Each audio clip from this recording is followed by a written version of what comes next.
Hello बच्चों, मेरी किताब चैनल पर आप सभी का बहुत बहुत स्वागत है। बच्चों, पिछले पाठ में हमने मैथिली शरण गुप्त जी का पाठ मनुष्यता से संबंधित परिचय, प्रश्न उत्तर, भावार्थ, प्रसंग आदि पर चर्चा की थी। आज हम इस किताब के पाठ्य पुस्तक के प्रश्न उत्तर आपको बता रहे हैं। आप सभी इनको ध्यान पूर्वक सुनिएगा। बहुत ही सरल प्रश्न उत्तर हैं, आपको सरलता से याद हो जाएंगे। ठीक है, तो शुरू करते हैं हमारी पाठ्य पुस्तक के प्रश्न उत्तर।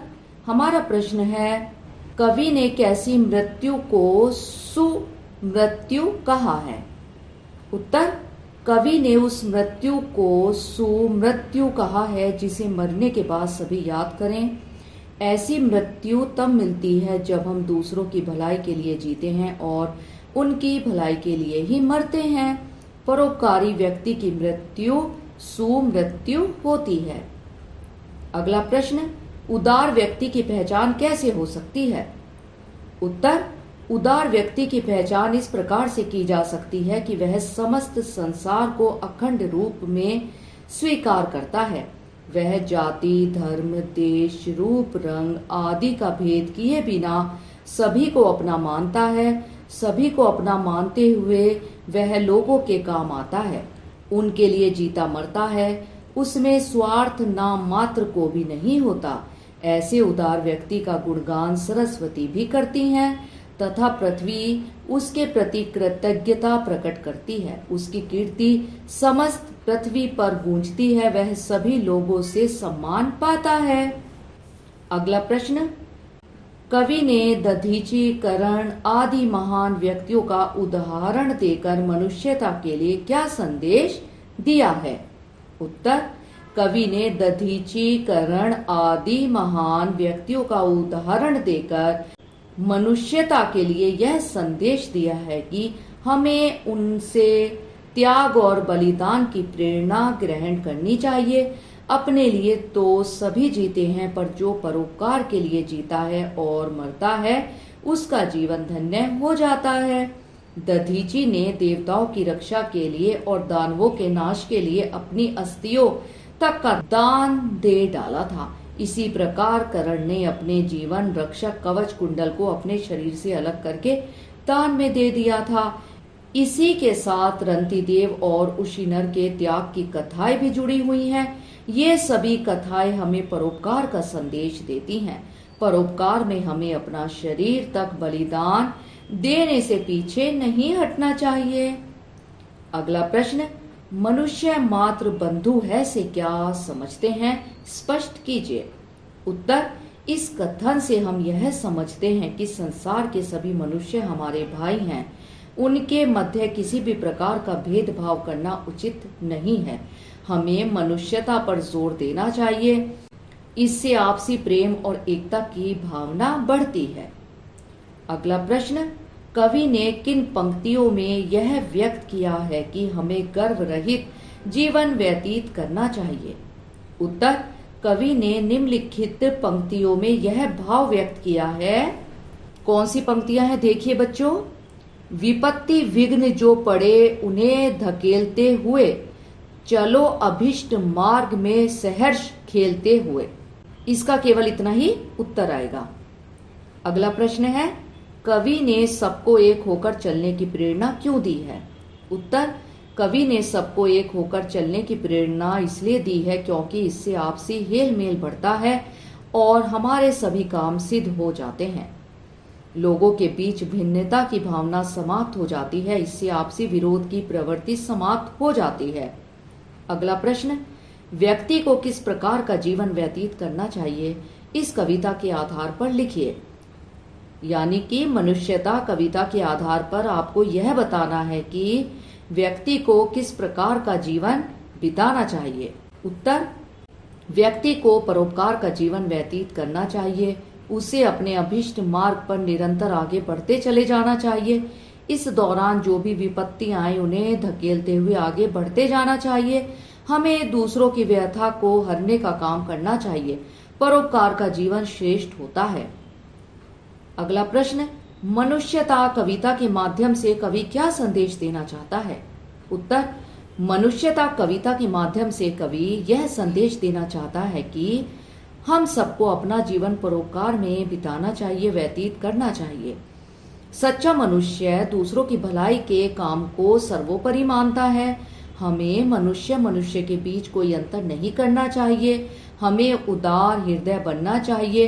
एक अन्य संदेश वह यह भी देना चाहता है कि हमें धन के मद में अंधा नहीं बनना चाहिए। मानवतावाद को अपनाओ। ठीक है बच्चों, जो ये आपकी पाठ्य पुस्तक है, इसके जो प्रश्न उत्तर हैं, उसमें जो खा आपका जो प्रश्न है वह है निम्नलिखित का भाव स्पष्ट कीजिए। बच्चों, पहले भी हम आपको ये बता चुके हैं, इसके भाव समझा चुके हैं, लेकिन एक बार और हम आपको रिवाइज करवा देते हैं। आप इसको ध्यान से सुनिएगा, आपको सरलता से यह याद हो जाएगा और समझ में भी आ जाएगा। ठीक है, तो शुरू करते हैं। नंबर 1 है, सहानुभूति चाहिए महाविभूति है यही, वशीकृता सदैव है बनी हुई स्वयं ही, विरुद्धवाद बुद्ध का दया प्रवाह में बहा, विनीत लोक वर्ग क्या ना सामने झुका रहा। इसका भाव देखिए क्या है, हमें एक दूसरे के प्रति सहानुभूति की भावना रखनी चाहिए, इससे बढ़कर अन्य कोई विभूति नहीं है। परोपकारी व्यक्ति के वश में यह समस्त धरती बनी रहती है। महात्मा बुद्ध के प्रति जितना भी विरोध था वह उनकी दया भावना के सामने टिक ना पाया। समस्त विश्व उनके समक्ष नतमस्तक हो गया। नंबर 2, अगली पंक्तियां हैं, रहो न भूल के कभी मदांध तुच्छ वित्त में, सनाथ जान आपको करो न गर्व चित्त में, अनाथ कौन है यहाँ त्रिलोकनाथ साथ हैं, दयालु दीन बंधु के बड़े विशाल हाथ हैं। इन पंक्तियों का भाव है बच्चों, इन पंक्तियों में कवि ने अहम को गलाने पर बल दिया है। इन पंक्तियों में कवि यह कहता है कि हमें कभी भी अहंकार को अपने ऊपर हावी नहीं होने देना चाहिए। हमें कभी भी धन आदि के मद में अंधा नहीं हो जाना चाहिए। अर्थात यदि हम बहुत अधिक धनवान हैं तो हमें कभी यह घमंड नहीं करना चाहिए कि हम दूसरों से ज्यादा शक्तिशाली हैं और हम अधिक धनवान हैं। ठीक है, स्वयं को सनाथ मानकर कभी भी घमंड नहीं करना चाहिए। यहाँ तो प्रभु के वरद हस्त होते हुए सभी सनाथ हैं, यानी कि भगवान सबके लिए बने हैं और जिनके पास भगवान हैं वह व्यक्ति कभी भी अनाथ नहीं हो सकता, क्योंकि प्रभु सबके लिए हैं और प्रभु का आशीर्वाद, प्रभु का हाथ सब मनुष्य के सिर के ऊपर रखा हुआ है, इसलिए कोई भी अनाथ नहीं है, सभी सनाथ हैं। परमात्मा बड़ा दयालु है, वह सब पर अपनी कृपा बनाए रखता है। अगली पंक्तियां हैं, चलो अभिष्ट मार्ग में सहर्ष खेलते हुए, विपत्ति विघ्न जो पड़े उन्हें धकेलते हुए, घटे न हेल मेल हा बढ़े न भिन्नता कभी, अतर्क एक पंथ के सतर्क पंथ हो सभी। इसका भाव है, आपने जो भी मार्ग चुन लिया है उस पर सहर्ष आगे बढ़ते जाओ, यानी कि स्वेच्छा से आगे बढ़ते जाओ। यह सही है कि मार्ग में विपत्तियां, रुकावटें आती रहती हैं, यानी कि मुश्किलें भी आती हैं, कठिनाइयां भी आती हैं, पर तुम्हें उनको धकेलते हुए आगे बढ़ते जाना है। हमें इस बात का भी ध्यान रखना है कि हमारे आपसी मेल जोल में कोई भी बाधा ना आए और हमारे मध्य यानी हमारे बीच में भिन्नता की भावना भी न पनप पाए। बिना कोई तर्क किए सावधानी पूर्वक अपने मार्ग पर आगे बढ़ते चले जाओ। ठीक है बच्चों, इस पाठ्य पुस्तक के अंदर जो शब्दार्थ हैं उनको एक बार हम आपको बता देते हैं। मृत्यु, मरणशील, पशु प्रवृत्ति, पशु जैसा स्वभाव, उदार, दानशील, सहृदय, कृतार्थ, आभारी, धन्य, कीर्ति, यश, कूजती, मधुर ध्वनि करती, शुद्धार्थ, भूख से व्याकुल, रंती देव, एक परमदानी राजा, करस्त, हाथ में पकड़ा हुआ या फिर लिया हुआ, दधीची, एक प्रसिद्ध ऋषि जिनकी हड्डियों से इंद्र का वज्र बना था, परार्थ, जो दूसरों के लिए हो, अस्थिजाल, हड्डियों का समूह, उशिनर, गंधार देश का राजा, क्षितीश, राजा, स्वमांस, अपने शरीर का मांस, करण दान देने के लिए प्रसिद्ध, कुंती पुत्र। महाविभूति बड़ी भारी पूंजी, वशीकृता वश में की हुई। विरुद्धवाद बुद्ध का, दया प्रवाह में बहा। बुद्ध ने करुणावश उस समय की पारंपरिक मान्यताओं का विरोध किया था। मदांध जो गर्व में अंधा हो। वित्त धन संपत्ति, परस्परावलंब एक दूसरे का सहारा। अमृत्य अंक देवता की गोद। अपंक कलंक रहित। स्वयंभू परमात्मा स्वयं उत्पन्न होने वाला। अंतरैक्य आत्मा की एकता, अंतःकरण की एकता। प्रमाणभूत साक्षी, अभीष्ट इच्छित। अतर्क तर्क से परे। सतर्क पंथ, सावधान यात्री। बच्चों, अब हम आपको कुछ महत्वपूर्ण प्रश्न बताते हैं और आपको इनके उत्तर भी बताते हैं। यह प्रश्न आपकी परीक्षाओं में आ चुके हैं, तो बहुत ही महत्वपूर्ण प्रश्न है, कृपया इन पर ध्यान दीजिएगा। प्रश्न है, कवि मैथिली शरण गुप्त के अनुसार मनुष्य कब अहंकारी हो जाता है और क्यों? उत्तर, कवि मैथिली शरण गुप्त का मानना है कि मनुष्य धन दौलत आने पर अहंकारी हो जाता है, क्योंकि वह इस तुच्छ धन दौलत की प्राप्ति होने पर स्वयं को बड़ा महत्वपूर्ण समझने लगता है। उसे अपनी संपत्ति का अभिमान हो जाता है। वह संपत्ति विहीन लोगों को छोटा और व्यर्थ समझने लगता है।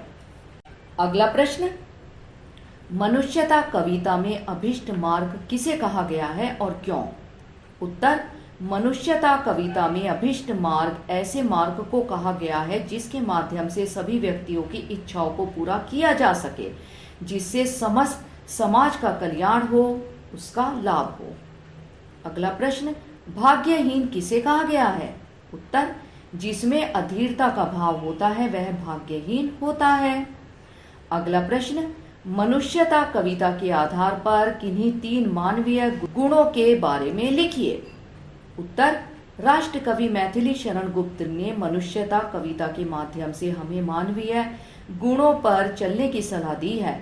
कवि के अनुसार जीना मरना उसी का सार्थक है जो दूसरों के लिए जीता मरता है। परोपकार, दयालुता और उदारता ये 3 गुण ऐसे हैं जो मानव जीवन को सार्थक बनाने में सक्षम है। केवल अपने लिए जीना पशु प्रवृत्ति है, जबकि दूसरों के लिए जीना ही सच्चे अर्थों में मनुष्यता है। अगला प्रश्न, व्यक्ति को किस प्रकार का जीवन व्यतीत करना चाहिए? उत्तर, मनुष्य को परोपकारी जीवन व्यतीत करना चाहिए। उसे अपने अभीष्ट मार्ग पर निरंतर आगे बढ़ते रहना चाहिए और बढ़ते चले जाना चाहिए। सच्चा व्यक्ति परोपकार करके ही अपने जीवन को सफल बना सकता है, यही मार्ग उसके लिए अभीष्ट है। अगला प्रश्न, कविता के आधार पर मनुष्यता की परिभाषा बताइए। ये बहुत ही महत्वपूर्ण प्रश्न है बच्चों, इसको ध्यान से सुनिएगा। कविता के आधार पर मनुष्यता की परिभाषा बताइए। उत्तर, राष्ट्र कवि मैथिली शरण गुप्त ने बंधुत्व की भावना को सबसे बड़ी विवेकशीलता माना है। मनुष्यता कविता के अनुसार इस संसार में कोई भी व्यक्ति पराया नहीं है। मनुष्य को मानवतावाद का पक्षधर होना चाहिए। सब मनुष्य भाई भाई हैं। प्रत्येक मनुष्य के प्रति यही दृष्टिकोण उसकी विवेकशीलता का परिचायक है।